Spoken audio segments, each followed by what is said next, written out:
came to Canada in 2003. Are you okay talking about your experience in Canada? I believe that it is important for me to talk about it. Okay. There were certain things about my journey that were unique, but there are also certain things that were typical of the journey of a lot of people who move here. Not enough of those stories are told. There is a huge black hole of information about the experience of people when they first come. It was a collision of unrealistic expectations with the reality of Canada. Everybody that's in Canada who's going to watch this, I suspect that you're going to feel some kind of way about what I'm about to say. I'm not trying to offend anyone when I say this. We have a huge country and we have a very small population that does not procreate, and yet we're invested in our status as an economic power. One of the ways a country remains a viable economic power is through its actual population. That is why the US right next to us is like a 300-pound gorilla, because there are 300 million people there. There's something about a population that guarantees the viability of the economy of the country. And so I think that what Canada is trying to do is to bootstrap that through immigration. And so they create this image of this country, of this utopia that you can come to. We're not American. We're different. We have different laws. We have a more compassionate constitution. And people come here and we think that it is going to be one way and it turns out to be another way. You arrive here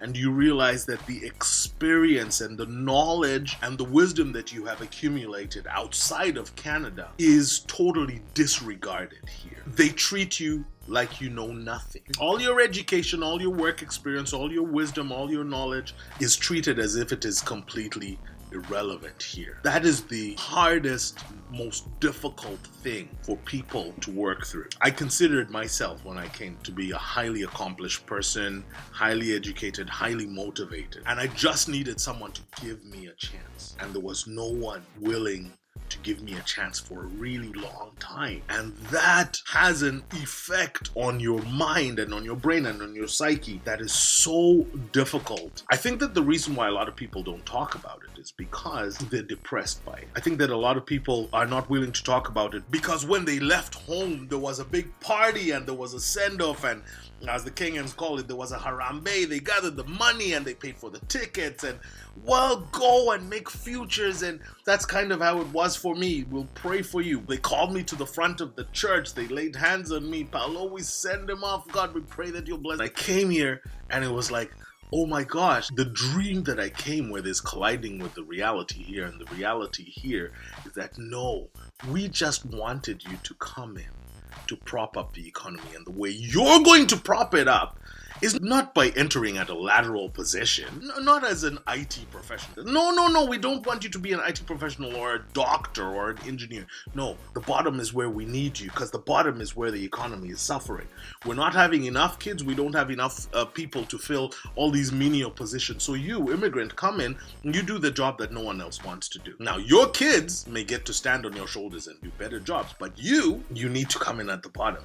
People have a really difficult time hearing that. I believe that that is the truth, and it's incredibly devastating. Another reason why I like to talk about it is because we have an epidemic of depression among immigrants, and that depression has a generational effect. When the Syrian people were stepping off the plane and Justin Trudeau was like, "Welcome to Canada, you're home now," it gives you the warm fuzzies.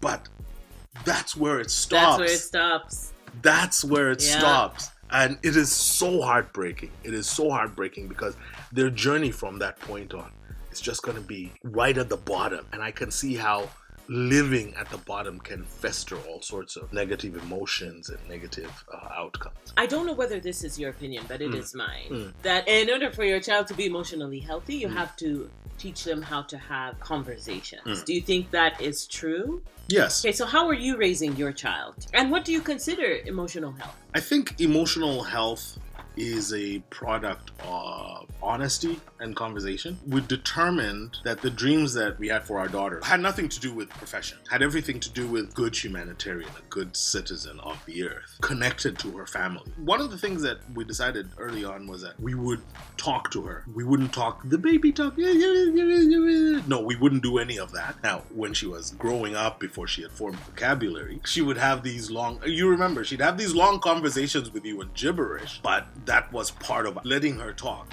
Another thing that I make a point of doing is I do not betray her trust. I never promise something that I won't do, and if I make a promise, I do everything I can to follow through with it. She's 8 years old now. I have broken some of my promises. I'm human. The flip side of it is I go and I ask her for forgiveness. I think that for us, what is important is honesty. That our daughter can tell us anything, that where we are is a safe space. Knowing that there is a safe space, a place where she can come and she can vent and she can tell us, and there's only grace and there's only mercy and there's only love and there's no judgment, or if there's judgment, I will own up to it. I'm not so evolved on this issue. We will screw up our child. It's inevitable. But I'm hoping that the damage will be mitigated by our honesty